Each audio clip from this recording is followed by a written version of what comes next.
உங்களுக்கு நீங்க ரொம்ப லைக் பண்ணி பாக்குற சாங் எது? ஏஆர்எம் சாங் எல்லாமே எனக்கு தெரியும் சார். அதுல வந்து நான் ரொம்ப இந்தியன் மூவி இருக்கு சார். இந்தியன் படத்துல இருந்து டெலிபோன் மணி. டெலிபோன் மணி போல் சிரிப்பவளிகளா, அது ஆஸ்திரேலியால பண்ணிருக்கு சார். அந்த பாடம் பாடவே பாப்போம்.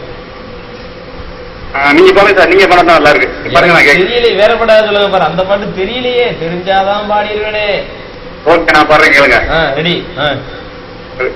டெலிபோன் மணி போல் சிரிப்பவளிகளா, மெல்போன் மலர் போல் மலர்த்தவளிகளா. கேக்குதா சார்? கேக்குது. கேக்குது சார். அவ்வளவுதான் சார். Hello hello. சூப்பரா பாடி முடிய போங்க. அத்தே அப்பா ஒரு பாட்டை ஃபுல்லாவே பாடி முடியும்.